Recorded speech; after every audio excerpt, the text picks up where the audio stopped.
may pumasok sa atin, Seventh Adventist, kung maalala ninyo, si Bro Junel. Isang miyembro ng SDA Church nagkusang humingi ng kapatawaran sa mga Katoliko dahil sa ginawang panlalait sa bagong halal na Santo Papa.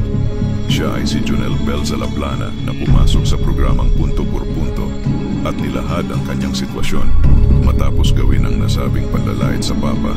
Ito, pakinggan natin. Car back, sauce in hand.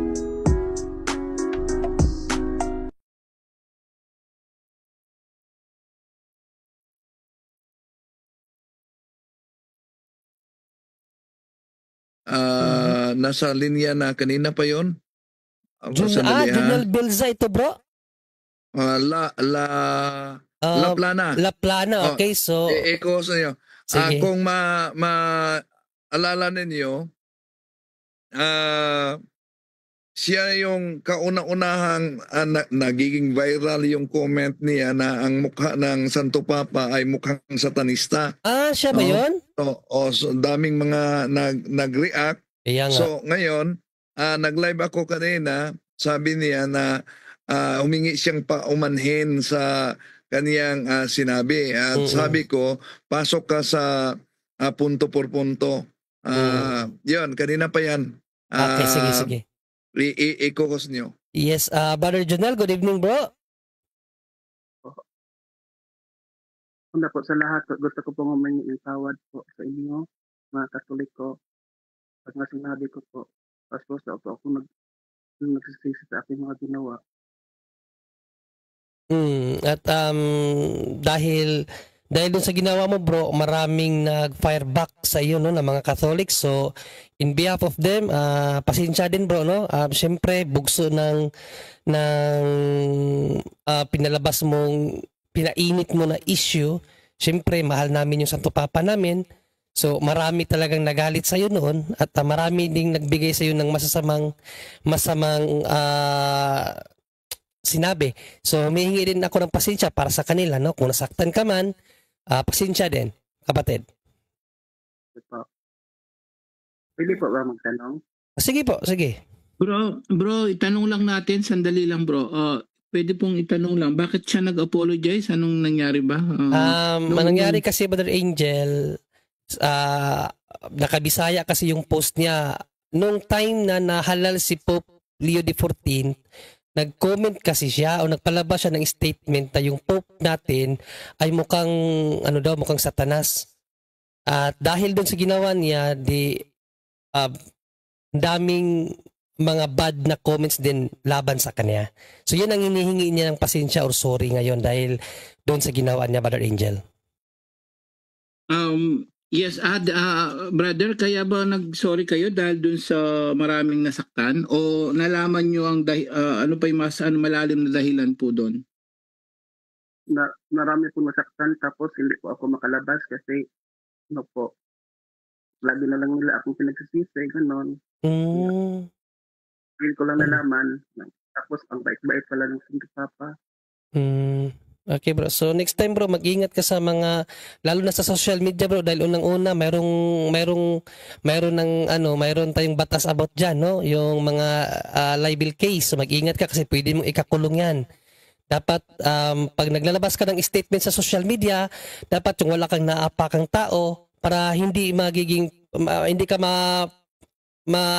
malagay sa alanganin. Tulad niyan, ngayon, hirap kang lumabas kasi kasi bro, may mga din talaga, may mga Katoliko na hindi namin makontrol yung kanilang damdamin. Hindi namin kontrol ang lahat ng Katoliko, bro, no? May mga Katoliko talaga na kapag binalasudas mo, mga balasubas din yan. Marami din ganyan. So hindi namin sila kontrol, no? Maigi ang ginawa mo. Ngayon pag nakita nila, at least kita paano mahupa mo yung mga galit nila. No? So next time, mag-ingat ka. Kahit na magkaiba tayo ng pananampalataya, huwag tayong magpersonalan. No? Huwag natin personalin ang bawat isa. At sa Biblia rin, bro, sa Bible nga, Ecclesiastes 7:29 nga, bro, Junri. Delikado yan. Para biblical para maasano natin. Utos, yung mga pari ng Diyos, hindi mo pwedeng anuhin. Ecclesiastes. Ecclesiastico, tingnan nga natin. Ecclesiastico. Okay, Ecclesiastico. 37? 7:29. 7:29. Okay. Ito ang ating mababasa. Igalang mo ang Panginoon ng buong puso at igalang mo ang kanyang mga pari. Ayan, napakalinaw yan. Tapos, awit 105:15. Biblical po yan, no? Awit Delikado ka, 105:15. Awit 105:15. Ito naman ang sinasabi sa awit 105:15. Ang sabi ng Diyos, di dapat apihin ang kaniyang hinirang. Ang mga propetang mga lingkod niya ay hindi dapat saktan. Sa panahon ngayon, kapatid, no, ang pinakahuling propeta natin si Apostol si John the Baptist, and then si Jesus Christ. And then si Jesus Christ, binigay niya yung pagkapropeta niya, lahat ng mga turo, no, hanggang sa kay San Juan, kung ano yung mangyayari sa future, sa kaparian. Sila na yung mga propeta ngayon, hanggang ngayon, kay Pope Francis. Kasi tandaan po natin, wala naman sa kasaysayan na may connection sa apostol, sa mga apostol, kundi si Apostol Pope Francis at Pope Leo XIV ngayon. Kasaysayan na walang connection ng ibang miyembro po ng ibang leader ng ibang protestante. Walang connection, sila, tayo lang. So sila yung mga propeta ngayong panahon na to. So bawal mo silang saktan. At ano ba kapag sinaktan mo sila, anong kasalanan yon? 2120 bro ng Catechism of the Catholic Church, 2120. Napakadelikado yan. Paglapastangan sa mga kaparian, lalo na mga Santo Papa, biblically po, no? Sa lang mga nakikinig. Hindi lang dahil maraming nasaktan, kundi ang Diyos nasasaktan. 21, ang Diyos mismo. 20. Saan ba dito? Ito ba? Ayun ito. Alright, so ito ang ating mababasa. It always harbors doubt about His love. Tama ba to? Sacrilege consists in profaning of treating unworthily the sacraments and other liturgical actions, as well as persons, things or places consecrated to God. Yan. So, ang sacrilege kasi, grave sin yan. Malaking kasalanan. Hindi man kayo naniniwala sa mortal sin, malaking kasalanan pa rin yan. Consecrated to God. Persons, treating unworthy. Ibig sabihin yun, paglalapastangan sa mga consecrated to God. So, there are ordained priests. They are consecrated to God, mga pari po. So, it's really, ang dami nga yung mga ibang sekta. Wala silang idea. Biblically, bawal nga saktan yung mga pari. Lalo na yung pananalita natin ganun na sabihin mo sila na satanis, hindi lang naman ng tao makakalaban mo doon, ang Diyos. Babigyan lang kita ng konting information to educate you, kapatid. At tingnan mo talaga sa apostolic succession ng kasaysayan, kapatid, walang iba kundi ang ating Pope Leo XIV. 267 popes from Apostol Pedro talaga. Kasaysayan na, tingnan mo yan sa list of popes. At yung connection na yan, walang iba kundi ang Roman Catholic Church. At ang mga apostol na yan, nasa mga Roman Catholic Church sa simbahan talaga, ang mga labi nila. Nasa simbahan talang Katoliko, wala sa ibang sekta. So, doon pa lang makikita natin, from the Bible until now, connected ang mga apostol natin, bawal daw nasaktan o kahit anumang paninira sa kanila. So I just want to educate you po, brother, no? So maraming salamat po sa pag-apologize. Apologize accepted po. Sige, bro Junry. Yes, okay, brother Junel. Go ahead, bro. Tanungan po ako. Sige po, bro. Kung po Sabat, ano po ba talagang tunay na Sabat? Sabado o Linggo? Bro, ganito, no?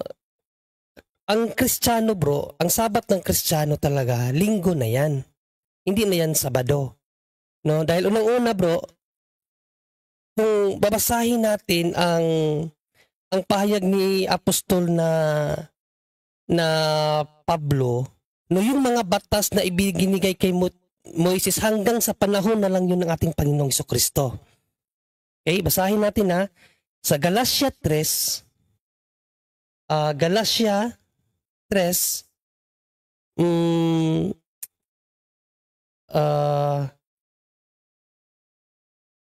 19, no? Sa Galatia 3:19 kapatid, ito ang sinabi ni Apostol na Pablo.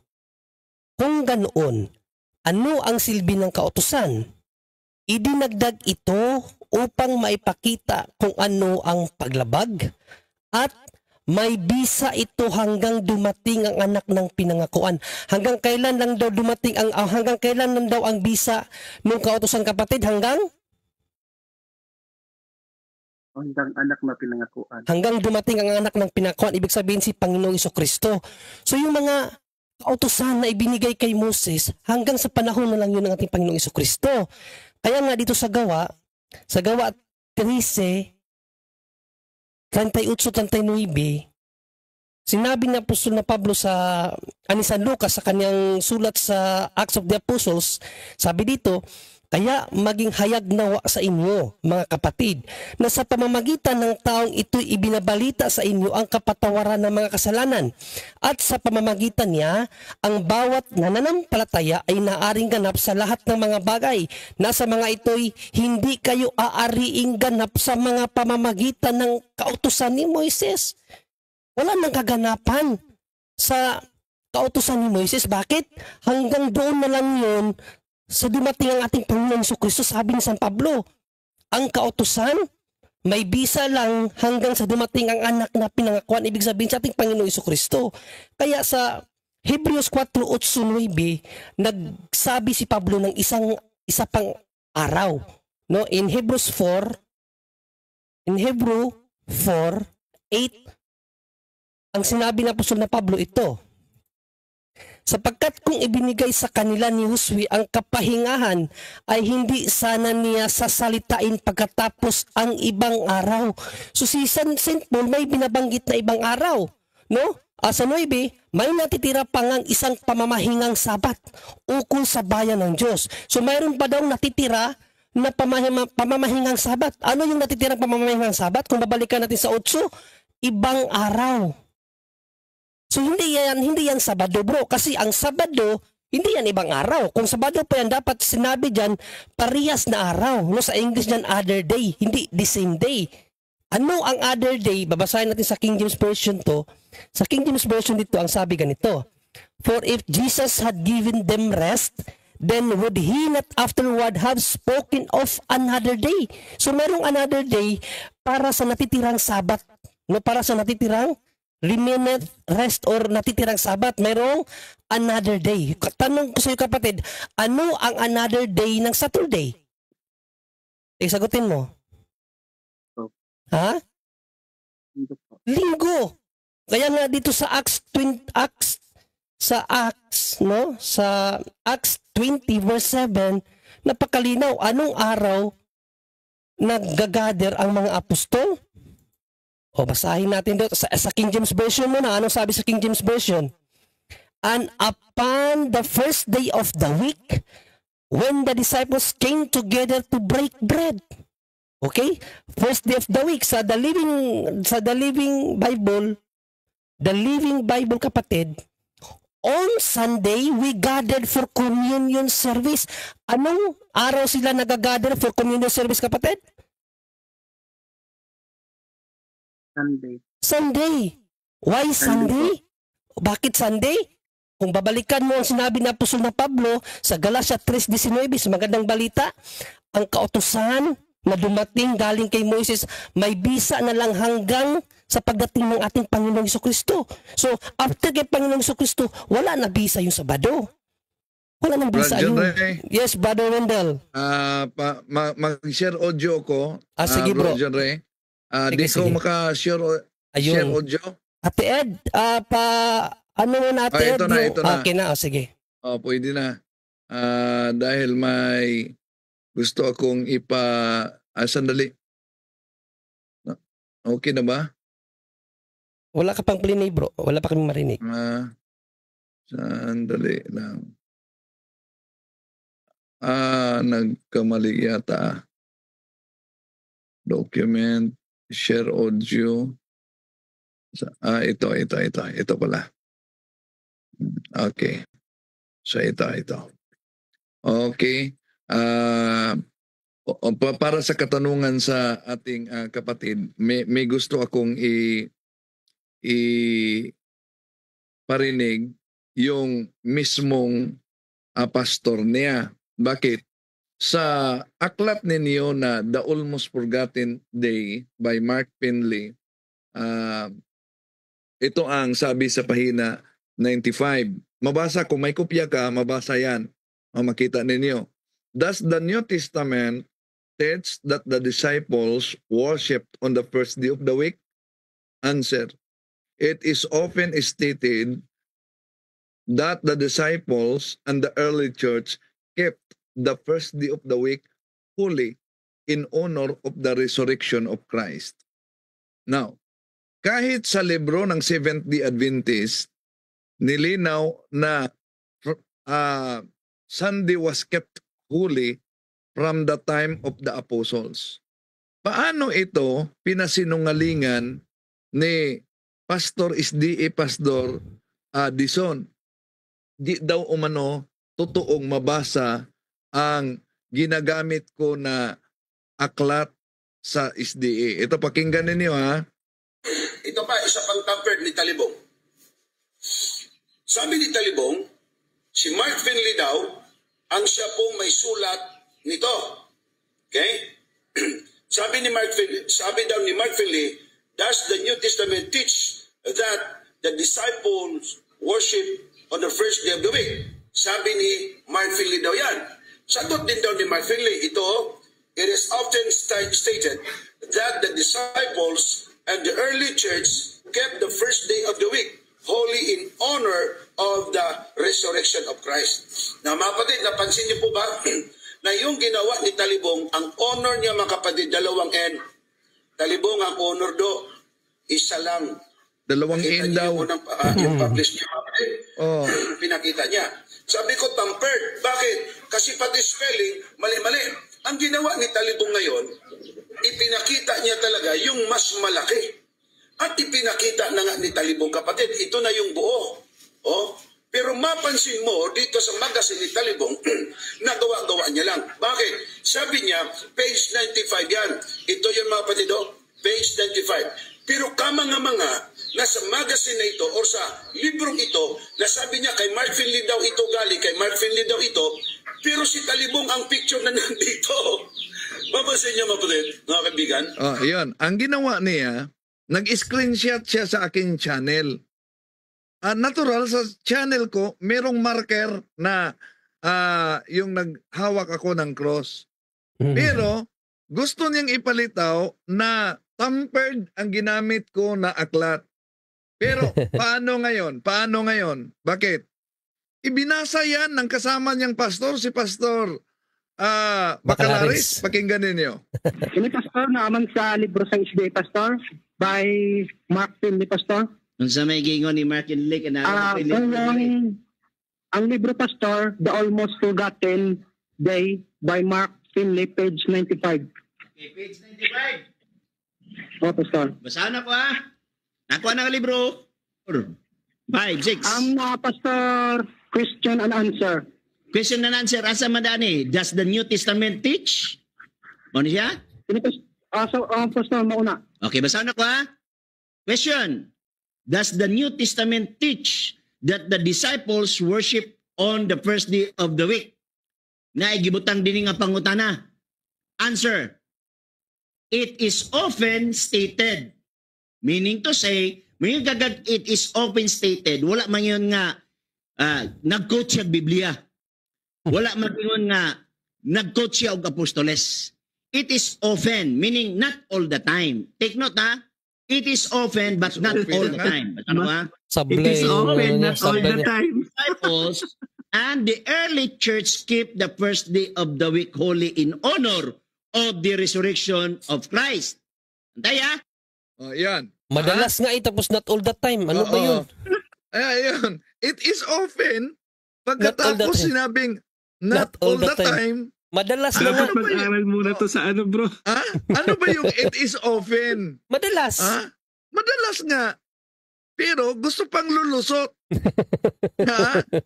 Palang sablay not na. all the time. Pero ang punto dito ay ganito. Nabasa ko na kahit sa kanilang aklat, malinaw ang sinabi. No? Malinaw ang sinabi ng kanilang aklat. Does the New Testament teach that the disciples worshiped on the first day of the week? Answer. It is often stated that the disciples and the early church kept the first day of the week holy in honor of the resurrection of Christ. Anong sabi ng isang pastor? Ang sabi ng isang pastor, tampered. Inampered ko daw. Meron siyang paliwanag. Para lang to establish doubt. Ang palusot, tampered. Paano niya i-reconcile yung sinabi niyang tampered dahil di daw mabasa sa tunay na aklat nila, binasa sa kasama niyang pastor. Sablay. Yan. Nandyan sa kanilang aklat yan. Balik sa inyo, bro. Ayun, maraming salamat, Brother Wendell. So, bro, Jonel? Apa. Yes, bro. So, ano ang tingin mo na yung dalawa mong pastor na pinaniwalaan niyo, sikat na mga pastor niyo, nagkakontra ng pahayag? Yung isa, hindi daw sinulat, pero yung isa, binasa pa niya. Ano tingin mo kaya yung ganon? Mali-mali pa grammar, bro. Ano ba? Mag-isip-isip ka. Sinabi na nga doon sa libro niyo na often, tapos sabihin po na hindi daw madalas. Madalas na nga often nga madalas nga Mali na kagad. Bro Jonel? Ang alam mo, bro, ang ma-advise ko sa iyo, no, kasi tandaan mo palagi, bro, na yung Sabat, kasi yung tanong mo sa Sabat, ibinigay yun na kautusan para sa mga Hudiyo, hindi sa mga Kristiyano. Yan ang palagi mong isipin. Tandaan mo, hindi ka Hudiyo, hindi kayo Hudiyo, bakit kayo magpaka-Hudiyo? Alam mo ba na ang sino mang nagpasailalim pa sa mga batas ng Hudiyo ay nasa ilalim ng sumpa? Sabi ni San Pablo. Kung babasahin mo ang Galatia, bro, 3, ang mga, kaya nga tayo tinubos no? Sa Galatia 3:11, babasahin ko siya para maunawaan mo, no? Para makalabas ka dyan sa paniniwala na man-made lang yan. Man-made lang yan, bro. Ginawa lang yan ni Ellen G. White. Before sa panahon ni Ellen G. White, bro, walang nagsasabat ng Saturday. Kasi kahit si Ellen G. White, yung sabat nila noon, Sunday. Nung nag-aral na sila ng Biblia, nakita nila yung Sabado, saka pa lang sila nagsabado. Pero before that time na nagpakapropeta siya, Sunday yung sabat nila. Kumakain pa nga sila ng baboy. Nasa aklat niyan. Nabago lang yung pananaw nila nung nag-aral sila ng Bible. Bakit nabago yung pananaw nila? Kasi wala silang tagapagturo. Mahirap mag-aral ng Bible na walang tagapagturo. No, kasi kung babasahin mo sa Biblia, si Panginoong Hesus nagpadala ng tagapagturo ang simbahan, 'di ba? Sa Mateo 28:18 hanggang 20, sinabi niya, humayo kayo sa lahat ng mga tao, turuan niyo sila. So may tagapagturo. Turuan niyo sila sa mga itinuro ko sa inyo. Sino yun? Si Ellen G. White ba yun? Hindi. Ang simbahan yun. Wala pa si Ellen G. White. Andyan ang simbahan. At sino ang namumuno sa simbahan? Mga kaparian. Kaya nga may Santo Papa ang sinabihan nun, mga pari. Si Apostol Pablo, pare, hindi niya alam. Bakit hindi niya alam? Sa unang Pedro 2:9, mga pari ang magpahayag ng kahangahangang ginawa ng Diyos. So basahin nilang muna natin tong unang Pedro 2:9. Wala pa si Ellen G. White, kapatid. Andyan ang mga kaparian. Basahin natin to. Ngunit kayo ay isang lahing pinili, mga maharlikang pari. Ano daw? Mga lahing pinili ang mga maharlikang pari. Isang bansang hinirang, bayang pag-aari ng Diyos, pinili upang magpahayag ng mga kahangahangang ginawa niya. Mga pari ang binigyan ng task, no, ng Diyos na gumawa sa mga pagpapahayag sa lahat ng ginawa ng Diyos. So paano mangyaring si Ellen G. White? Simple nga, pinagbawalan niya ang mga babae na mangaral. Pwede magkatikais, pero hindi pwede mamuno. No, sa unang Timoteo 2:11, ang mga babae pinagbawalan yan. Unang Korinto 14:36, pinagbabawalan ng mga babae. 2 talata sa Bible, pinagbabawalan ng mga babae mamuno. Pwede Ibigay mo, mag-preach. bro. Bro, hindi Ibigay pwede mo, mamuno. hindi niya alam yan. Oh, Hindi sige, niya alam. bigay natin sa unang Korinto 14 muna. Unang Korinto 14, para makita mo kapatid, no? 1 Corinthians 14:36, pinagbabawalan ng mga babae. Hindi yan binabasa sa inyo, kapatid. Tinatago yan sa inyo. Sa 35 pala. Dito sa 35. Kung mayroon silang nais malaman, magtanong sila sa kanilang asawa pagdating nila sa bahay, sapagkat kahiya-hiya magsalita ang babae sa loob ng iglesia. Tapos sa inyo, pinamumunuan pa kayo. O sa unang Timoteo. Sa unang Timoteo, aral din ng Bible eh. Nakakapagtaka ngayon sa inyo eh. No? Sa Bible, bawal ang babae. Pero sa inyo, siya pa ang founder. Ang mga babae ay dapat matuto ng tahimik at nagpapasakop. Hindi ko pinapayagan ang mga babae na magturo o mamuno sa mga lalaki, kundi dapat silang manahimik. Bakit sa inyo, kapatid, babae ang founder niyo? Di ba, hindi ba nakapagtataka yan? Nakapagtataka yan. Diyan pa lang sa founder pa lang wala na, laglag na ang iglesia niyo. Diyan pa lang matakot John na Ray. kamo. Yes, bro. Bro Wendell. Brother Angel, hindi lang yan. Alam nyo ba, binasa si Buano ni Pastor hindi si Sardison, yung aklat nila at tinagalog pa niya si Buano binasa nila dakong away na aklat kung saan mabasa na si Ellen Goldwhite isa sa mga bulaang mga ngaral. Pakinggan ninyo ito. Dito sa libro ni Ellen White na Ang Dakong Away o The Great Controversy, sa Cebuano itong pagkasabi. Gitagna kini ni Jesus sa kasayuran ng isyu bahin sa tagna sa nahimong labing dako nga pagsuta alang kanila sa katapusan mga adlaw. Og manggula ang daghang mga bakakon nga manalagna, false prophets, og magapasalaag sa kadaghanan, Matthew 24:11, alang sa dugang nga pagpasanto. Gihatag sa Dios kini nga mga pulong ngadto kang Juan, nga hinigugma dili ninyo tuuhan ang tanang espiritu. Apan sulayi ninyo ang mga espiritu kung iya ba kini sa Dios. Kay daghang bakakon nga manalagna namang manungha sa kalibutan. Unuan 4:1. Hinuon lakip na si Ellen White. Alright, i-translate natin sa Tagalog Hinulaan ito ni Kristo Jesus sa kalaman tungkol sa bagay ito sa kanyang hula na pagsabi na ito ay isa sa pinakamalaking dapat alamin na sa huling mga araw magsilabas ang mga bulaang mga propeta at kanilang linlangin ang karamihan. Matthew 24:11. Para sa karagdagan ng pagpapaunawa o pagpapaintindi, binigay ng Diyos sa kay Juan ang mga salitang ito na hinigugma, na iniibig. Huwag ninyong paniwalaan ang lahat ng espiritu, kundi subukin ninyo ang mga espiritu. Ito ba ay sa Diyos?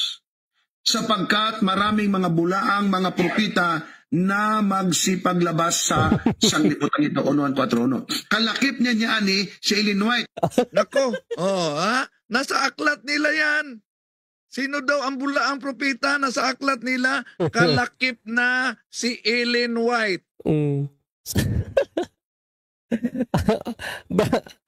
Brother Jonel? Unmute ka bro. Unmute mo. Unmute mo. Ayan. Unmute na naman, ulitin mo. Unmute mo ulit. Hello bro. So, ano sa tingin mo bro?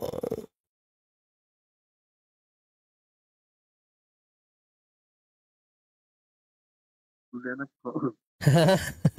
Kasi di ba nagtanong ka kasi kaganina ano talaga ang tunay na Sabat. So pinaliwanagan ka namin. Based sa narinig mo. Based sa narinig mo ba, Jonel? Sa tingin mo ba tama ba yung pinaliwanag namin sa iyo o mali? Ibiblia naman 'yon. Ngayon ko na ano na kasi na ano yung ano nyo. Kasi kapatid, no, sabi ko nga kaganina bro, no, sa aral ni San Pablo bro, yung mga nagpatuloy pa sa paniniwala ng mga Hudiyo nasa ilalim ng sumpa, no? Nasa ilalim ng sumpa. Kung babasahin natin sa 3:11 ba yun? Sa 3:11 no, ng Galacia, ito ang ating mababasa, no? Malinaw na walang taong pinapawalang sala sa paningin ng Diyos sa pamamagitan ng kautusan. Malinaw yan ha? Walang taong pinawalang sala sa paningin ng Diyos sa pamamagitan ng kautusan. Ngayon kung kayo, puro pa rin kayo nagdidepende sa kautusan ni Moises, ibig sabihin hindi kayo pinawalang sala. No? Sapagkat sinasabi ng kasulatan, ang itinuturing ng Diyos na matuwid sa pamamagitan ng pananampalataya ay mabubuhay. So sa pananampalataya na tayo ng Panginoong Jesucristo mabubuhay, hindi na sa pamamagitan ng kautusan na ibinigay kay Moises. O patuloy natin, ang kautusan ay hindi nakabatay sa pananampalataya. So magkaiba ang pananampalataya natin sa Panginoong Jesucristo bro sa kautusan na ibinigay kay Moises. Sapagkat sinasabi ng kasulatan, ang tumutupad sa lahat ng itinatakda ng kautusan ay mabubuhay sa pamamagitan ng mga ito. Ibig sabihin, kung pinipilit niyo yung kautusan ni Moises, dapat lahat ng kautusan ni Moises, sundin niyo, ipuros patay doon eh. May malabag ka lang na isang batas ni Moises, papatayin ka. Kasi nga, ang lahat ng tumutupad sa itinatakda ng kautusan ay mabubuhay sa pamamagitan ng mga ito. Ibig sabihin, under kayo sa curse. Under sa curse. O sa 3, basahin natin. Tinubos tayo ni Kristo mula sa sumpa ng kautusan. The reason why Christ died on the cross, dahil sa sumpa ng kautusan na yan. Nang siya ay isinumpa para sa atin sapagkat nasusulat, isinumpa ang bawat binibitay sa punong kahoy. Ibig sabihin, instead na yung tao ang bibitayin sa krus, inako ni Panginoong Jesucristo. Lahat ng tao na sumusunod sa mga kautusan, no, dapat ipako sa krus, pero si Panginoong Jesucristo ang gumawa niyan. Bakit? Ginawa ito ni Kristo upang ang mga pagpapalang ipinangako ng Diyos kay Abraham ay makamtan din ng mga hintil. Tayo, mga hintil tayo. Mamaya babasahin natin ano yung pangako na yan. Sa pamamagitan ni Kristo Jesus at sa pamamagitan ng pananalig ay matanggap natin ang Espiritong ipinangako ng Diyos. No? So napakalinaw dito na mayroong pagpapalang ipinangako kay Abraham na makamtan din ng mga hintil. Tayo, mga hintil tayo. Kung ibabalik natin ito sa 8, sabi dito, o sa 7 muna, kung gayon, sa 6, tulad ng nangyari kay Abraham, sumampalataya siya sa Diyos at dahil ito siya itinuring ng Diyos na matuwid. Sa paanong si Abraham ay itinuring na matuwid ng Diyos? Sa pananampalataya. No? Tandaan natin, mas nauna si Abraham kay Moises. Wala pang mga batas dito, sumampalataya siya, itinuring siyang matuwid. Okay? Kung gayon, maliwanag na ang mga nananalig sa Diyos ang mga tunay na anak ni Abraham, hindi pala mga Hudiyo. Yung mga nananalig, yung mga nanampalataya sa Diyos, ang mga tunay na anak ni Abraham, hindi yung mga sumusunod sa utos ni Moises.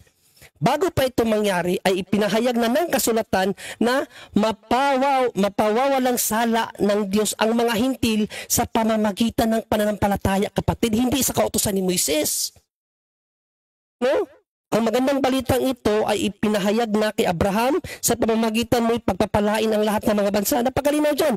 Pawawalang sala ng Diyos ang mga hintil sa pamamagitan ng pananampalataya. No? Mapawawalang sala ng Diyos ang mga hintil. Tayo, mga hintil tayo, hindi tayo mga Hudiyo, sa pamamagitan ng pananampalataya. Kabaliktaran yan sa sinabi sa 11. Sa 11, walang taong pinapawalang sala sa paningin ng Diyos sa pamamagitan ng kautusan. Magkaiba yan. Kung ang paniniwala mo, ikaw na hintil, hindi Hudiyo, nandun ka nagdidepende sa kautusan, hindi ka ipapawalang sala ng Diyos. Paano ka maliligtas? Diba? Napakalinaw dito sa 6 hanggang 8 na yung mga sumampalataya kay Abraham sa 7, kung gayon maliwanag na ang mga nananalig sa Diyos ang tunay na mga anak ni Abraham. Napakalinaw yan. Ipinahayag ng kasultan na pawawalang sala ng Diyos ang mga hintil sa pamamagitan ng pananampalataya, kapatid. No? Kaya nga sa 19, sabi uli sa 19, ano ang silbi ng kautusan? Idinagdag ito upang maipakita kung ano ang paglabag. Yan lang ang kadahilanan bakit may mga kautusan doon sa panahon ni Moises. Para maipakita kung ano ang mga paglabag. At may hangganan Kailan ang hangganan? At may bisa ito hanggang sa dumating ang anak ng pinangakuan. Hanggang doon lang pala sa Panginoon, kay Panginoong Jesucristo. Bakit pinagpapatuloy pa ni Ellen G. White? Tapos sinunod naman. Di ba? Bakit niya pa sinunod yun? Hanggang doon lang sa panahon ni Panginoong Jesucristo. Kasi nga, lahat ng mga sumusunod doon, kapatid, lahat ng mga sumusunod doon sa utos na yun, under sa curse. Kasi kung babasahin natin sa Old Testament, ang hindi sumunod sa batas ng Diyos na ibinigay kay Moises, under sa curse, papatayin, bibitayin. Nasa sa Deuteronomy, nakalimutan ko lang yung talata, sa 67 yata, sa 67-62, na kapag hindi sumunod sa kautusan ng Diyos na ibinigay kay Moises, papatayin. Kaya ang under sa curse. Kaya nga nagpakamatay ang Panginoong Jesucristo para mawala yung curse na yun So lahat ng mga alituntunin na ibinigay kay Moises, pinawalang sala na yun, pinawalang halaga na yun sa pagkamatay ng ating Panginoong Jesucristo sa krus. Saan mababasa? Kolosas, basahin natin sa Kolosas. Kolosas 2, 16-17. 16-17, basahin natin Anong sinabi ni San Pablo dito? Kaya't wag na kayong magpapasakop, wag na magpapasakop pa, address to sa mga Kristiyano. Kaya't wag na kayong magpapasakop pa sa anumang alituntunin tungkol. Wag na magpapasakop sa alinmang alituntunin. Anumang alituntunin tungkol sa pagkain. Di ba? Sa mga Hudyo, daming bawal baboy, bawal pasayan, bawal lahat. Pero sabi ni St. Paul, wag na magpapasakop sa mga alituntunin na yan. Ano pa? Inumin. Wag na magpaalipin sa mga ganyang uri ng utos. Tungkol sa mga kapistahan. Ito pa, sa bagong buwan o sa araw ng pamamahinga. Huwag na raw magpasakop sa araw ng pamamahinga Huwag nang magpasakop sa anumang alituntunin. Bakit? Sa mga Hudyo lang yan. Mga Kristiyano na tayo. Anong sinabi sa 17? Ang mga ito'y anyo lamang ng mga bagay na darating, ngunit si Kristo ang katuparan ng lahat na ito. Bakit niya pa sinusunod yung bro? Dumating na yung katuparan. Diba? Anyo lang pala yun Anino lang yun ng darating. Dumating na yung katuparan. Bakit doon pa kayo? Anino lang yun. Nakuha mo? Diba? Kaya nga, sa panahon ng ating Panginoong Jesucristo, anong sinabi natin Panginoong Jesucristo sa kanyang mga alagad? Turuan mo sila. So, sabaga, may pinapaturo ang ating Panginoong Jesucristo na hindi katuruan ng mga Hudyo. Turuan mo sila sa lahat ng mga itinuro ko sa inyo, Mateo 28, 18 hanggang 20. Ibig sabihin, ibang katuruan na yun. Hindi na yung katuruan na ibinigay kay Moises. Kasi ang purpose lang nun, sabi ni San Pablo sa Galatia 3:11, ang 19 pala, ibinigay ang kautusan na yun para malaman kung ano yung mga paglabag. Kasi nung panahon nila, hindi pa alam ng mga Hudyo kung ano yung mga nilalabag nilang kautusan. Kaya binigyan sila ng Diyos ng kautusan na ito ang mga bawal.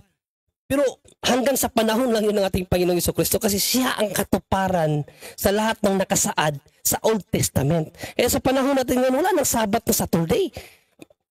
After ng Panginoong Jesucristo na siya ay muling nabuhay at siya ay umakyat sa langit, wala ng mga apostol bro na pumasok sa sinagoga para magsabat. Wala nang ganun.